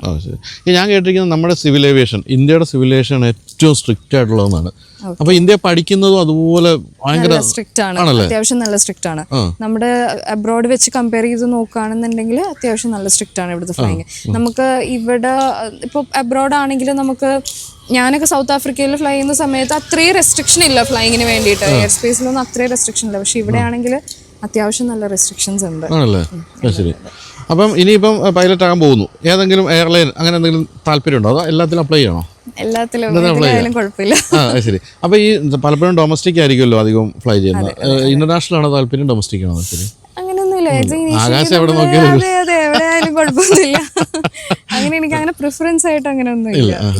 അപ്പൊ ഇനി ഇത് പഠിക്കാൻ ഉദ്ദേശിക്കുന്ന പെൺകുട്ടികൾക്ക് വേണ്ടി കുറച്ച് ചോദ്യങ്ങൾ ചോദിക്കാം. ഒന്ന്, ഈ പെൺകുട്ടികൾക്ക് ആസ് എ കരിയർ ഇത് എത്രത്തോളം പറ്റും? ഇപ്പം പണ്ടൊക്കെ നോക്കുകയാണെന്നുണ്ടെങ്കിൽ പെൺകുട്ടികൾ എന്ന് പറയുമ്പോൾ ഇതൊരു ഒരു മെയിൽ ഡോമിനേറ്റഡ് ഫീൽഡായിരുന്നു കുറേ നാളുകൾക്ക് മുമ്പ്. ബട്ട് ഇപ്പം നോക്കുകയാണെന്നുണ്ടെങ്കിൽ ഒരുപാട് പെൺകുട്ടികൾ ഇതിലേക്ക് മുന്നിലേക്ക് വരുന്നുണ്ട്. And aviation is really supporting it. അപ്പോൾ ഗ്ലോബലി നോക്കുകയാണെന്നുണ്ടെങ്കിൽ ഇന്ത്യയിലാണ് ഏറ്റവും കൂടുതൽ വുമൻ പൈലറ്റ്സ് ഉള്ളത് ഇപ്പോൾ. And the number is increasing every day. അപ്പോൾ ഇപ്പം നമ്മൾ നോക്കുകയാണെന്നുണ്ടെങ്കിൽ ഏവിയേഷനിൽ തന്നെ as a pilot, as an engineer, as an ATC controller ഒക്കെ നമുക്ക് കുറേ ഏവിയേഷൻ ഫീൽഡിൽ നമുക്ക് പെൺകുട്ടികളെ കാണാൻ പറ്റുന്നുണ്ട്. സോ പെൺകുട്ടികൾക്ക് ഇത് വളരെ മാനേജബിൾ ആയിട്ടുള്ള ഒരു ഫീൽഡാണ്. പിന്നെ ഒരുപാട് പേർക്കുള്ള ഒരു ക്വസ്റ്റ്യൻ ആണ്, ഇവർ പൈലറ്റ് ആയ ശേഷം ഒരു ഫാമിലി കരിയർ എങ്ങനെ മാനേജ് ചെയ്യാൻ പറ്റും, പ്രൊഫഷൻ മാനേജ് ചെയ്യാൻ പറ്റും എന്നൊക്കെ ഒരു ക്വസ്റ്റ്യൻ ആണ്. അപ്പോൾ ഡെഫിനറ്റ്ലി ഒരു professional life and personal life definitely manage ചെയ്യാൻ പറ്റുന്ന ഒരു കരിയറാണ്. ബിക്കോസ് എയർലൈൻ നമുക്ക് ഷെഡ്യൂൾഡ് ആയിട്ടുള്ള ഒരു റോസ്റ്റിംഗ് ആണ് നമുക്ക് തരുന്നത്. പിന്നെ with good family support and good time management ഇത് ഡെഫിനറ്റ്ലി മാനേജ് ചെയ്യാൻ പറ്റുന്ന ഒരു കരിയറാണ്. ഈ ലോകത്തിൽ ഫ്ലൈയിങ് പഠിക്കുന്ന ഏറ്റവും എക്സ്പെൻസീവ് US ആണോ? അങ്ങനെയാണോ കേട്ടിരിക്കുന്നത്? ആണ്. US കമ്പാരിറ്റീവ്ലി കോസ്റ്റ് കൂടുതലാണ്. ലിവിങ് എക്സ്പെൻസസും പിന്നെ പെർ അവർ ഫ്ലൈയിങ് റേറ്റ്സ് ഒക്കെ അത്യാവശ്യം കുറച്ച് കൂടുതലാണ്. അപ്പോൾ നമ്മളിപ്പോൾ എവിടെ പഠിച്ചു എന്നുള്ള ഒരു ഘടകമാണ്. ഇപ്പോൾ നമ്മളിവിടെ ഇൻഡിഗോയിൽ അപ്ലൈ ചെയ്യുന്നു? ഒരിക്കലും അല്ല. ഒരു എയർലൈൻ ഒരിക്കലും നമ്മൾ ആ ഒരു ഫാക്ടറിൽ ഒരിക്കലും ഡിസൈഡ് ചെയ്യാൻ പോകുന്നില്ല. അതായത് ഇന്നാൾ ഇവിടുന്ന് പഠിച്ചു അല്ലെങ്കിൽ ഇന്നാൾ ഇവിടുന്ന് ഡിസൈഡ് ചെയ്തു. ആ ഒരു സംഭവം റിക്രൂട്ട്മെന്റ് പ്രോസസ്സിൽ ഒരു ഫാക്ടർ അല്ല. പിന്നെ നമ്മൾ കുറച്ച് സ്ഥലത്ത് പഠിച്ചാലും കുഴപ്പമൊന്നുമില്ല. ഇല്ല ഒരിക്കലും ഇല്ല. നമുക്ക് ഒരു CPL ലൈസൻസ് ആണ് നമ്മുടെ അറ്റ് ദി എൻഡ് നമ്മുടെ ഗോൾ. നമ്മൾ പഠിക്കുമ്പോൾ നമ്മുടെ ഗോൾ CPL ലൈസൻസ് ആണ്. അതിപ്പോൾ നമ്മൾ എവിടെ നിന്ന് എടുത്താലും ഇറ്റ്സ് ദ സെയിം. അതുപോലെ തന്നെ ഞാൻ കേട്ടിരിക്കുന്ന മറ്റൊരു കാര്യം ഈ സ്കാമുകളാണ്. അതായത് നമ്മളിപ്പോൾ ഇപ്പം കാനഡയിൽ നമ്മൾ പഠിക്കാൻ പോകുമ്പോൾ നല്ല യൂണിവേഴ്സിറ്റി ഉണ്ട്, പാർല കോളേജും ഉണ്ട് എന്ന് പറഞ്ഞ പോലെ ഇതിൽ അങ്ങനത്തെ കുറേ സ്കാമുകൾ, കുറച്ചൊരു പൈസ പോയ കഥയൊക്കെ ഞാൻ വായിച്ചിട്ടൊക്കെ ഉണ്ട്. അങ്ങനെ ഉണ്ടോ? ശരി ഉണ്ട്. എന്ന് വെച്ചാൽ ഇപ്പോൾ ഏവിയേഷൻ എന്ന് പറയുന്നത് ഇറ്റ്സ് ഗ്രോയിങ് റാപ്പിഡ്ലി. അപ്പോൾ അതുകൊണ്ട് ഒരുപാട് ഇൻസ്റ്റിറ്റ്യൂട്ട്സ് ഈ ഒരു ഡിമാൻഡ് ഇപ്പോൾ ഒരുപാട് കുട്ടികൾ ഈ ഒരു ഫീൽഡിലേക്ക് വരുന്നുണ്ട്. ഞാനൊക്കെ പഠിക്കുന്ന ടൈം കമ്പയർ ചെയ്ത് വെച്ച് നോക്കുകയാണെങ്കിൽ ഇപ്പോൾ ഒരുപാട് കുട്ടികൾ വരുന്നുണ്ട്. അപ്പോൾ ഈ ഒരു ഡിമാൻഡ് ആൾക്കാർ അവരൊരു അഡ്വാൻറ്റേജ് ആയിട്ടാണ് എടുക്കുന്നത്. അപ്പോൾ ഒരുപാട് ഇൻസ്റ്റിറ്റ്യൂട്ട്സ് ഒരുപാട് സ്കാം ഇപ്പോൾ നടത്തുന്നുണ്ട്. ഫ്ലൈയിങ് സ്കൂൾസ് ആണെങ്കിലും ഗ്രൗണ്ട് ഇൻസ്റ്റിറ്റ്യൂട്ട്സ് ആണെങ്കിലും ഒരുപാട് പേര് കോമൺ ആയിട്ട് ഒരുപാട് ഇപ്പോൾ ഞാൻ പറയുകയാണെന്നുണ്ടെങ്കിൽ ചില ഫ്ലൈയിങ് സ്കൂൾസ് അല്ലെങ്കിൽ ഇൻസ്റ്റിറ്റ്യൂട്ട്സ് പറയും ട്രെയിനിങ് കഴിഞ്ഞ ശേഷം ജോബ് ഗ്യാരണ്ടീഡ് ആണ് എന്ന് പറയും. അപ്പോൾ അതൊക്കെ ഒരു കംപ്ലീറ്റ്ലി ഒരു സ്കാം ആണ്. ബിക്കോസ് ഒരു എയർലൈൻ റിക്രൂട്ട്മെന്റ് എന്ന് പറയുന്നത് അത് നമ്മുടെ purely based on your skill and നമ്മുടെ സ്കിൽ ബേസ്ഡ് ആണ്. അത് നമുക്കൊരു സ്കൂൾ നമ്മൾ അതിന് വേണ്ടിയിട്ട് ഒരിക്കലും ഹെൽപ്പ് ചെയ്യാൻ പറ്റില്ല. അപ്പോൾ അങ്ങനെ കുറേ സ്കാംസ് ഒക്കെ ഉണ്ട്. അപ്പോൾ ഈ ഒരു സ്കാമിലേക്ക് വീഴാതിരിക്കാൻ കുട്ടികൾ ഒരു സ്കൂളിലേക്ക് പോകുന്നതിന് മുമ്പ് അല്ലെങ്കിൽ ഒരു ഫ്ലൈയിങ് സ്കൂളിലേക്ക് പോകുന്നതിന് മുമ്പ് നല്ലോണം റിസർച്ച് ചെയ്യുക, അവിടെ പഠിക്കുന്ന കുട്ടികളോട് ചോദിക്കുക അല്ലെങ്കിൽ അറിയാവുന്ന ആരെങ്കിലോട് ചോദിക്കുക. പിന്നെ അതൊരു DGCA റിക്വയർമെന്റ്സ് അനുസരിച്ച് ഫ്ലൈ ചെയ്യിപ്പിക്കുന്ന ഒരു സ്കൂളാണോ എന്നൊക്കെ നമ്മൾ ചോദിച്ചിട്ട് വേണം. അത് പക്ഷേ ഇന്ത്യയിലെ ഇതല്ലേ GDC ഒക്കെ വരുന്നത്? ഇല്ല, നമ്മൾ അബ്രോഡ് പോകുമ്പോഴും DGCA റിക്വയർമെന്റ്സ് അനുസരിച്ച് തന്നെ ഫ്ലൈ ചെയ്യണം. എനിക്ക് തിരിച്ചിപ്പോൾ വന്ന് ഇവിടെ ലൈസൻസ് കൺവേർട്ട് ചെയ്യണമെന്നുണ്ടെങ്കിൽ DGCA റിക്വയർമെന്റ്സ് തന്നെ ഫ്ലൈ അത് വേണം, അല്ലെങ്കിൽ വെറുതെ ഇവിടെ ലൈസൻസ് വന്നിട്ട് കാര്യമില്ല. അത് ശരി, അങ്ങനെ കുറേ കാര്യമുണ്ട് കേട്ടോ. ഇനി വേറെ കാര്യം ചോദിക്കട്ടെ, ഇപ്പം നമ്മളിത് കണ്ടുകൊണ്ടിരിക്കുന്ന ഏതെങ്കിലും പെൺകുട്ടികളുടെ അച്ഛന്മാർക്ക് അമ്മമാർക്കൊക്കെ അവരെ ഫ്ലൈങ്ങിന് വിടണമെങ്കിൽ ഇത് എവിടെ നിന്ന് സ്റ്റാർട്ട് ചെയ്യണം? അപ്പം നമ്മൾ കംപ്ലീറ്റ്ലി ബ്ലൈൻഡ് ആണ്, കാരണം ഒരു ബന്ധമില്ലാത്ത ഫീൽഡാണ്. എന്താണ് സ്റ്റുഡൻറ് പൈലറ്റ് ലൈസൻസ് ആണെങ്കിൽ ഇത് എങ്ങനെ തുടങ്ങണം, എന്താണ് ഇതിൻ്റെ ഒരു പ്രൊസീജിയർ? ഇപ്പം നമ്മൾ ഒരു ആഗ്രഹം വരാണ്, ഓക്കെ പൈലറ്റ് ട്രെയിനിങ് ചെയ്യണം എന്നൊക്കെ ഒരു ആഗ്രഹം വരാണെന്നുണ്ടെങ്കിൽ ഫസ്റ്റ് നമുക്ക് ആ ഒരു ഡെഡിക്കേഷൻ വേണം, ആ ഒരു പാഷൻ വേണം, ഹാർഡ് വർക്ക് ചെയ്യാൻ നമ്മൾ തയ്യാറായിരിക്കണം, ഒരുപാട് പേഷ്യൻസ് വേണം. ബിക്കോസ് എല്ലാവർക്കും ആവാൻ പറ്റുന്ന ഒരു കരിയർ അല്ല. ഞാൻ ഒരുപാട് പേര് ഇൻ ബിറ്റ്വീൻ ട്രെയിനിങ് ക്വിറ്റ് ചെയ്ത് പോയ ഒരുപാട് പേര് കണ്ടിട്ടുണ്ട്. സോ ഇത് നല്ല ഹാർഡ് വർക്ക് ചെയ്യേണ്ട ഒരു സംഭവമാണ്. അപ്പോൾ നമ്മൾക്കിപ്പോൾ പൈലറ്റ് ട്രെയിനിങ് സ്റ്റാർട്ട് ചെയ്യണമെന്നുണ്ടെങ്കിൽ very first thing that you have to do is medicals. നമ്മൾ DGCA ക്ലാസ് 2 മെഡിക്കലാണ് നമ്മൾ ഫസ്റ്റ് ചെയ്യുന്നത്. നമ്മൾ മെഡിക്കലി ഫിറ്റ് ആണോ എന്ന് അറിയണം. മെഡിക്കൽ ചെയ്ത ശേഷം second step is ground subjects. നമ്മൾ നല്ലൊരു ഗ്രൗണ്ട് സ്കൂള് നമ്മുടെ പ്രിഫറൻസ് അനുസരിച്ച്, നമ്മുടെ ബഡ്ജറ്റ് അനുസരിച്ച്, നമ്മുടെ ഏത് സ്ഥലത്താണ് പോയി ചെയ്യേണ്ടത് അവിടെ അനുസരിച്ച് ഒരു നല്ലൊരു ഗ്രൗണ്ട് സ്കൂൾ കണ്ടുപിടിക്കുക, അവിടെ പോയിട്ട് എൻറോൾ ചെയ്യുക. എന്നിട്ട് പിന്നെ വരുന്ന DGCA എക്സാംസ് ആണ്. അപ്പോൾ DGCA എക്സാംസിന് വേണ്ടിയിട്ടാണ് ഈ ഒരു നമ്മൾ ഗ്രൗണ്ട് സ്കൂൾ നമ്മൾ പ്രിപ്പയർ ചെയ്യുന്നത്. DGCA എക്സാംസ് നമ്മൾ ക്ലിയർ ചെയ്ത ശേഷം ഫ്ലൈയിങ് ആണ് നമ്മൾ തേർഡ് സ്റ്റെപ്പ്. അപ്പോൾ ഫ്ലൈയിങ്ങിന് വേണ്ടിയിട്ട് നമുക്ക് ഒന്നെങ്കിൽ അബ്രോഡ് ചൂസ് ചെയ്യാം, അല്ലെങ്കിൽ ഇന്ത്യയിൽ ചൂസ് ചെയ്യാം. അഗൈൻ നമ്മുടെ പ്രിഫറൻസ് ആണ്. അത് ഒരാൾ നമ്മൾ ഡിപ്പെൻഡ് ചെയ്ത് നമുക്ക് പോകണമെന്നൊന്നുമില്ല. നമുക്ക് സ്വന്തമായിട്ട് റിസർച്ച് ചെയ്ത് സ്വന്തമായിട്ട് നമുക്ക് പോകാൻ പറ്റും. അപ്പോൾ ഫ്ലൈയിങ്ങിന് നമുക്കിപ്പോൾ CPL കൊമേഴ്ഷ്യൽ പൈലറ്റ് ലൈസൻസിൻ്റെ ട്രെയിനിങ്ങിന് വേണ്ടി നമ്മൾ 200 hours ട്രെയിനിങ് ആണ് ചെയ്യേണ്ടത്. 200 hours കംപ്ലീറ്റ് ചെയ്ത ശേഷം നമുക്ക് ലൈസൻസിന് വേണ്ടി അപ്ലൈ ചെയ്യാം. ലൈസൻസ് കിട്ടിയ ശേഷം പിന്നെ നമ്മൾ ചെയ്യേണ്ടത് ടൈപ്പ് റേറ്റിംഗ് ആണ്. ടൈപ്പ് റേറ്റിംഗ് എന്ന് പറയുമ്പോൾ ഒരു എയർക്രാഫ്റ്റ് ടൈപ്പിന് സ്പെസിഫിക് ആയിട്ട് നമ്മൾ ട്രെയിനിങ്ങിന് ചെയ്യുമ്പോൾ പറഞ്ഞ പോലെ A320, Boeing 737 അങ്ങനെ ഒരുപാട് എയർക്രാഫ്റ്റ്സ് ഉണ്ട്. അപ്പോൾ അതിന് നമ്മൾ ട്രെയിനിങ് ചെയ്യുന്നതിനാണ് ഈ ടൈപ്പ് റേറ്റിംഗ് എന്ന് പറയുന്നത്. അപ്പോൾ അതും കൂടി കഴിഞ്ഞാൽ പിന്നെ നമുക്ക് എയർലൈനിന് വേണ്ടി അപ്ലൈ ചെയ്യാൻ പറ്റും. ഈ സ്റ്റുഡൻസ് പൈലറ്റ് ലൈസൻസ് പഠിപ്പിക്കുന്ന സ്ഥലങ്ങൾ കേരളത്തിലും ഇല്ലേ? ഉണ്ട്, എല്ലാ സ്കൂളുകളിലും ഈ ഒരു സ്റ്റുഡൻറ് പൈലറ്റ് ലൈസൻസ് അവർ ചെയ്യുന്നുണ്ട്. ഞാൻ പറഞ്ഞ പോലെ അത് എല്ലാ ലൈസൻസിന്റെ ഒരു ഭാഗമായിട്ട് വരുന്നതാണ് ഈ സ്റ്റുഡൻറ് പൈലറ്റ് ലൈസൻസ് എന്ന് പറയുന്നത്. അതെ, ഇപ്പം ഞാനൊരു CPL ട്രെയിനിങ് ഇവിടെ ചെയ്യാണെന്നുണ്ടെങ്കിൽ ഫസ്റ്റ് നമ്മൾ ഈ ഒരു സ്റ്റുഡൻറ് പൈലറ്റ് ലൈസൻസ് ആയിരിക്കും നമ്മൾ എടുക്കുന്നത്. ഇനിയിപ്പോൾ ധാരാളം എയർക്രാഫ്റ്റിലേക്ക് യാത്ര ചെയ്ത ആളെന്നുള്ള നിലയ്ക്ക് ഇഷ്ടപ്പെട്ട എയർക്രാഫ്റ്റ് ഏതാ? അങ്ങനെ ചോദിക്കാം, അതൊരു യാത്രക്കാരി എന്നുള്ള ഇതിലാണ് ഞാൻ ചോദിച്ചത്. ഞാൻ 380 പോയിട്ടുണ്ട്. പിന്നെ Boeing 777 ഒക്കെ എൻ്റെ നല്ല ഫേവറേറ്റ് ആണ്. എയർബസും ബോയിങ്ങും ഇഷ്ടമാണ് അല്ലേ? ശരി. അതുപോലെ തന്നെ നമ്മൾ ഇത്രയധികം 10-75 ലക്ഷം രൂപ എടുത്ത് പഠിച്ചിട്ട് പൈലറ്റ് ആയി കഴിയുമ്പോൾ അത്രയധികം സാലറി ഉണ്ടോ ഒരു പൈലറ്റിന്? ഉണ്ട്. അത്യാവശ്യം നമ്മുടെ എക്സ്പീരിയൻസ് അനുസരിച്ച് നമുക്ക് സ്റ്റാർട്ടിങ് സാലറി ഒക്കെ നമുക്ക് ഇപ്പോൾ ഒരു ജൂനിയർ ഫസ്റ്റ് ഓഫീസർ ഒക്കെ ആണെങ്കിൽ അത്യാവശ്യം നല്ല സാലറി ഉണ്ട്. ഒരു 2 സ്റ്റാർട്ടിംഗ് ആണ് ഒരു JFO. ഒക്കെ depends from airline to airline. ഞാൻ ഒരു ആവറേജ് പറഞ്ഞാണ്. ഞാൻ പറഞ്ഞ ഒരു ട്രെയിനിങ് കോസ്റ്റും ഒരു ആവറേജ് ആണ്. അത് എല്ലാ ഇൻഡിവിജ്വലിനും അത് വേരി ചെയ്യും. ഏത് സ്കൂളിലാണ് പോകുന്നത്, അങ്ങനെ ഒരുപാട് ഫാക്ടേഴ്സ് ഉണ്ട് ആ ഒരു ഫീ വേരി ചെയ്യാൻ വേണ്ടി. അപ്പോൾ ഈ വിദേശത്തൊക്കെ ഫ്ലൈയിങ് പഠിച്ചിട്ട് വന്നിട്ട് എന്തുകൊണ്ടാണ് ഇന്ത്യയിൽ ജോലി ചെയ്യാൻ തീരുമാനിച്ചത്? അപ്പം ഇപ്പോൾ ഒരു CPL എടുത്ത ഒരാൾക്ക് ആളൊരു ഫ്രഷറാണ്. സോ അവർ വർക്ക് എക്സ്പീരിയൻസ് ഒന്നുമില്ല. അപ്പം ആസ് എൻ ഇന്ത്യൻ നമുക്ക് എക്സ്പീരിയൻസ് ഒന്നും ഇല്ലാത്ത സ്ഥിതിക്ക് നമുക്കിപ്പോൾ എയർലൈനിൽ നോക്കണമെന്നുണ്ടെങ്കിൽ നമുക്ക് ഇന്ത്യയാണ് കുറച്ചും കൂടി ഫേവറബിൾ. അവർ ഫ്രഷ് CPL ഹോൾഡേഴ്സിന് എടുക്കാറുണ്ട്. Because we are Indian nationals. അതുകൊണ്ട് നമ്മൾ ഇന്ത്യൻ നാഷണൽസ് ആയതുകൊണ്ട് നമുക്ക് ഫ്രഷ് ആയിട്ടുള്ള CPL ഹോൾഡേഴ്സിന് വേക്കൻസീസ് വരാറുണ്ട്. അപ്പം നമുക്ക് കുറച്ചും കൂടി വേക്കൻസീസും കാര്യങ്ങളും ഇന്ത്യയിൽ വരുന്നതുകൊണ്ടാണ് നമ്മൾ അബ്രോഡ് പോയിട്ട് ഇങ്ങോട്ട് വന്ന് നമ്മൾ ലൈസൻസ് കൺവേർട്ട് ചെയ്തിട്ട് ഇവിടെ നമ്മൾ അപ്ലൈ ചെയ്യുന്നത്.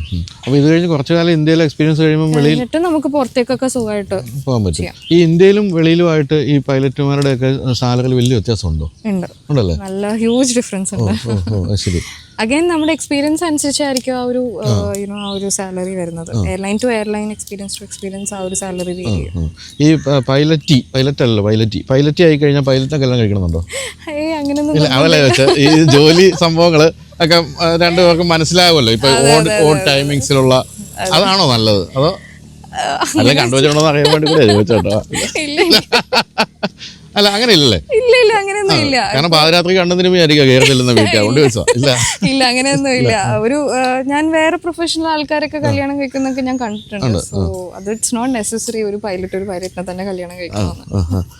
എന്തായാലും ഭയങ്കര രസികൻ ഒരു സംഭവമാണ്. അതായത് ഇപ്പോൾ പണ്ട് ഇപ്പോൾ എൻ്റെ കാര്യത്തിൽ ഞാനൊക്കെ വളരെ ചെറുപ്പത്തിൽ എന്താണെന്ന് വെച്ചാൽ ജേർണലിസ്റ്റ് ആകണം എന്ന് പറയുള്ളൂ. അങ്ങനെ ഞാൻ ജേർണലിസ്റ്റായി എന്ന് പറഞ്ഞ പോലെ എനിക്ക് പക്ഷേ ഉണ്ടല്ലോ പണ്ട് എനിക്ക് ഈ ഭയങ്കര വിമാന പേടിയാണ്. എന്നാൽ പോലും എനിക്ക് പണ്ട് പൈലറ്റ് ആണെന്ന് ചെറിയ ആഗ്രഹം വന്ന സമയത്താണ് ഈ നമുക്ക് സ്പെക്സ് ഒന്നും വെച്ചാൽ സമ്മതിക്കില്ലല്ലോ.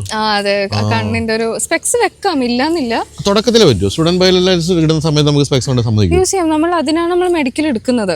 അപ്പൊ മെഡിക്കൽ എടുക്കുമ്പോൾ നമ്മൾ സ്പെക്സ് വെച്ചിട്ട് നമുക്ക് 6x6 വായിക്കാൻ പറ്റണമെന്നുള്ളൊരു റിക്വയർമെന്റേ ഉള്ളൂ. ശരി, എന്നാ ഞാൻ ആയന ഇനി പറഞ്ഞിട്ട് കാര്യമില്ല. അപ്പൊ ആ ഒരു സ്പെക്സ് അത് ഒരുപാട് പേർക്ക് ആ ക്വസ്റ്റ്യൻ ഉണ്ട്. എനിക്ക് കണ്ണാടി വെച്ചാവാൻ പറ്റില്ല എന്നുള്ളൊരു സംഭവം ഉണ്ട്. ബട്ട് ഒരിക്കലും ഇല്ല. കണ്ണാടി വെച്ചാലും നമുക്ക് ഈ മെഡിക്കൽ ഓക്കെ ആണ്, ഫിറ്റ് ആണെന്നുണ്ടെങ്കിൽ നമുക്ക് എന്തായാലും ആവാൻ പറ്റും. പക്ഷെ എൻ്റെ അടുത്ത് ഞാൻ ആകാൻ ഞാൻ ഈ ക്ലൗഡ് വെക്കണ്ട ചിലപ്പോൾ കോക്പിറ്റിൽ നിന്ന് ഇറങ്ങി ഓടും. ഈ ക്ലൗഡ് ഭയങ്കരമായിട്ട് പേടിയാണ്. അത് ഈ സിസ്റ്റയിൽ കൂടെ പോകുമ്പോഴത്തേക്ക് എന്തായിരിക്കും? അത് നമ്മള് മാക്സിമം നമ്മൾ അവോയ്ഡ് ചെയ്യാനേ നോക്കുള്ളൂ ഒരു ക്ലൗഡ്. ബിക്കോസ് അതിന്റെ അകത്ത് പെട്ടുപോയാൽ പിന്നെ ഒരുപാട് ഇല്യൂഷൻസ് ഉണ്ടാവും. അതെ, ഒരുപാട് ഇല്യൂഷൻ ഉണ്ടാവും. പിന്നെ അത്യാവശ്യം കുറച്ച് ഡേഞ്ചർ ആകാൻ ഡിപ്പെൻഡ്സ് ഓൺ ദ ക്ലൗഡ്. ചില ക്ലൗഡൊക്കെ ഭയങ്കര ഡേഞ്ചറസ് ആയിരിക്കും. അതിന്റെ അകത്ത് പെട്ടുപോയിട്ട് ഒരുപാട് പേർക്ക് ഒരുപാട് ഇൻസിഡൻസ് ഒക്കെ ഉണ്ടായിട്ടുണ്ട്. അത് കുറെ നേരത്തേക്ക് നീണ്ടു നിന്ന് ഭയങ്കര അതെ ഇല്യൂഷൻ വരും. പിന്നെ നല്ല ടർബുലൻസ് ആയിരിക്കും. ഭയങ്കര ബുദ്ധിമുട്ട്. അതുകൊണ്ട് മാക്സിമം എല്ലാവരും ക്ലൗഡ് അവോയ്ഡ് ചെയ്യാനേ നോക്കുള്ളൂ. അതിനകത്ത് 2-3 തരം ക്ലൗഡുകൾ കേട്ടിട്ടുണ്ടോ? മൗണ്ടൻ ക്ലൗഡ്, വാലി ക്ലൗഡ് അല്ലേ? അതിൽ ഏറ്റവും ഡേഞ്ചറസ് ക്ലൗഡ് ഏതാണെന്ന് പഠിപ്പിച്ചിരിക്കുന്നത്? CB, ക്യുമുലോ നിംബസ് എന്ന് പറയും. അപ്പൊ നമ്മളതൊരു കോളിഫ്ലവർ ഷേപ്പ് ഒക്കെ വരും. അപ്പൊ അതൊക്കെ ഭയങ്കര ഡേഞ്ചർ. പുറമെ കാണുമ്പോൾ ഭയങ്കര ഭംഗിയായിട്ട് തോന്നും. ഇനി പോലുണ്ടല്ലോ ഞാൻ കോളിഫ്ലവർ ഷേപ്പുള്ള ക്ലൗഡ് ഉണ്ടോ നോക്കിക്കൊണ്ടിരിക്കുക. അപ്പൊ അത് പുറമെ കാണുമ്പോൾ നല്ല ഭംഗിയായിട്ട് തോന്നും. അതിന്റെ അകത്ത് പെട്ടുപോയാ അത് ഏറ്റവും മുകളിലാണോ അത് കാണുന്നത്? അതെ, അത് അത്യാവശ്യം നല്ല ഹൈറ്റിലായിരിക്കും. നല്ലോണം ഇങ്ങനെ സ്പ്രെഡ് ആയിട്ട് നല്ല ഹൈറ്റിലായിരിക്കും. അതിപ്പോ ഏറ്റവും വലിയ അല്ലെങ്കിൽ ഏറ്റവും വെയിറ്റ് കൂടിയ 380 പോലും അതൊരു പ്രശ്നമാണ്. 380 അത് വലിയ കുഴപ്പമൊന്നും ഉണ്ടാവില്ല. പക്ഷെ സെസ്നയൊക്കെ പെട്ടുപോയാൽ പിന്നെ കഴിഞ്ഞു തന്നെയാണ്. ഭയങ്കര ലൈറ്റ് എയർക്രാഫ്റ്റ് അല്ലേ. സോ അപ്പൊ ഇനി ശ്യാമിനായിരിക്കും ഏറ്റവും വലിയ പണി. ശ്യാമ അത് മറ്റേ കോളിഫ്ലവർ ആണോ നോക്കണമെന്ന് പറഞ്ഞ് ഞാൻ ഇടയ്ക്കിടയ്ക്ക് പറഞ്ഞോണ്ടിരിക്കും. അതെ, ഇനി അങ്ങനെ ഒരു ക്ലൗഡ് കാണാണെന്നുണ്ടെങ്കിൽ ഒരു പേടിയും കൂടെ ആയിരുന്നു. എന്നാലും ഇത്രയൊക്കെ പഠിച്ചു കഴിഞ്ഞപ്പോൾ how safe is an aircraft? It's very എന്താ പറയാ, അത് കുറച്ചൊന്ന് ചിന്തിക്കേണ്ടി വരും. എനിക്ക് തോന്നുന്നത് ഈ ടെക്നിക്കൽ പ്രശ്നങ്ങളാണ് ഇതിന്റെ ഒരു നല്ലൊരു മെയിൻറ്റെയിൻഡ് എയർക്രാഫ്റ്റ് ആണെന്നുണ്ടെങ്കിൽ it's very safe to fly. പിന്നെ നമ്മൾ ഫ്ലൈങ് പോകുന്നതിന് മുമ്പ് നമ്മൾ as a pilot we have a responsibility to check the aircraft. നമ്മൾ പ്രീ ഫ്ലൈറ്റ് എന്ന് പറയും അതിന്. നമ്മൾ എയർക്രാഫ്റ്റിന്റെ എല്ലാ കോമ്പണൻസും നമ്മൾ ചെക്ക് ചെയ്യും. ഒരു സ്ക്രൂ തൊട്ടിട്ടുള്ള ഓയിൽ തൊട്ടിട്ടുള്ള എല്ലാ സംഭവം എല്ലാം നമ്മൾ ചെക്ക് ചെയ്യും. അപ്പൊ നമ്മൾ ഒരു പ്രീ ഫ്ലൈറ്റ് നടത്തി as long as we R satisfied that okay we can fly this aircraft, നമ്മളത് ഫ്ലൈ ചെയ്യും. ഇല്ലാന്നുണ്ടെങ്കിൽ അതാണ് എനിക്ക് തോന്നുന്നത് നേപ്പാളിൽ പലപ്പോഴും സംഭവിക്കുന്നത്. മെയിൻ്റെനൻസ് വളരെ മോശമായതുകൊണ്ടാണ്. ഇപ്പൊ മിക്ക ഈ ഒരു ഫ്ലൈറ്റ് സ്കൂൾ ആക്സിഡൻസും ഉണ്ടാവുന്ന ഈ ഒരു കാരണം കൊണ്ടാണ്. പുവർ മെയിൻ്റെനൻസ് ഓഫ് എയർക്രാഫ്റ്റ്, പിന്നെ പൈലറ്റ് എറർ, അങ്ങനെ ഒരുപാട് ആക്സിഡൻസ് ഒക്കെ ഉണ്ടാവാറുണ്ട്. പക്ഷെ പൈലറ്റിന്റെ എറർ എന്ന് പറയുന്നതും ഒരു പരിധി വരെ എയർക്രാഫ്റ്റ് തന്നെ മാനേജ് ചെയ്യില്ലേ? ചില ശ്രദ്ധക്കുറവ്, ഹ്യൂമൻ എറർ ആണ് കൂടുതലും ഈ ഒരു ഇത്. പിന്നെ എയർക്രാഫ്റ്റിന്റെ മെയിൻ്റെനൻസ് ഒക്കെ, ഇതൊക്കെ ഒരു ഫാക്ടേഴ്സ് ആണ് ഈ ഒരു സംഭവത്തിൽ. എനിക്ക് 2-3 അനുഭവങ്ങളുണ്ട്. ഒന്ന് ഞാൻ താഴ്പോയതല്ല കേട്ടോ. ഒന്ന് ഞാൻ കാഠ്മണ്ഡുവിൽ നിന്ന് മൗണ്ടൻ ഫ്ലൈറ്റിൽ, അത് ബീച്ച് 500 എന്ന് പറയുന്ന ഫ്ലൈറ്റില്ലേ, അതിൽ നമ്മൾ എവറസ്റ്റ് കാണാൻ പോയി. അവിടെ പോയി തിരിച്ച് ഞാൻ വന്നൊരു 6 മാസത്തിനുള്ളിൽ ആ എയർക്രാഫ്റ്റ് താഴെ വീണ് എല്ലാവരും മരിച്ചു. പിന്നെ ഒരിക്കൽ പൊഖ്രയിൽ പോയി ഇതുപോലെ തന്നെ ഒരു അവിടുത്തെ ഏറ്റവും തല്ലിപ്പൊളി സാധനം, അതിൽ കയറി. അതും ഞാൻ പോകുന്നത് തിരിച്ചു വന്ന് കുറച്ച് താഴെ പോയി. ഇത് ഞാൻ കാരണമല്ല കേട്ടോ. മൂന്നാമത് എൻ്റെ ജീവിതത്തിൽ ഏറ്റവും വലിയ അനുഭവം എന്ന് പറയുന്നത്, ഞാൻ തായ്ലൻഡിൽ നിന്ന് ബാങ്കോക്കിൽ നിന്ന് ഫുക്കറ്റിൽ പോവാം. അത് മൈക്കിൾ ഡഗ്ലസ് എന്ന് പറയുന്ന MD സാധനമില്ലേ, അത് എല്ലായിടത്തും കുറേ താഴെ പോയിട്ടുണ്ടെന്നാണ് കേട്ടോ. അപ്പോൾ എൻ്റെ കൂടെ ഉണ്ടായിരുന്ന ആൾ പറയുകയും ചെയ്തു, പുള്ളിക്ക് അത്യാവശ്യം എയർക്രാഫ്റ്റ് വിവരമുള്ള ആൾ. പുള്ളി പറഞ്ഞു ഇത് എല്ലായിടത്തും താഴെ പോകുന്നൊരു സാധനമാണല്ലോ എന്നൊക്കെ പറഞ്ഞാൽ കയറുന്നത്. 1-2 എയർലൈൻസ് എന്ന് പറയുന്ന ഒരു എയർലൈനാണ്. ഞങ്ങൾ അവിടെ ചെന്ന് ഇറങ്ങി കുഴപ്പമൊന്നുമില്ലാതെ പോയി.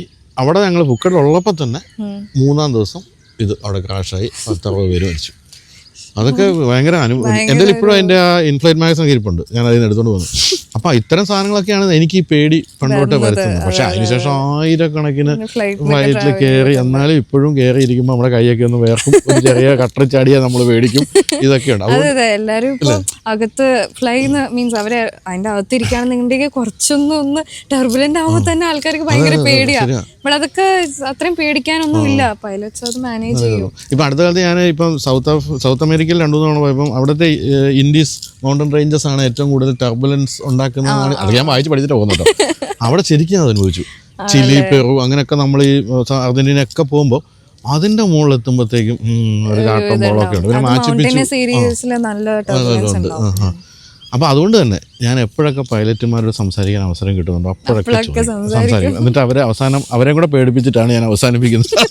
അതാണ് സംഭവിക്കാറുള്ളത്.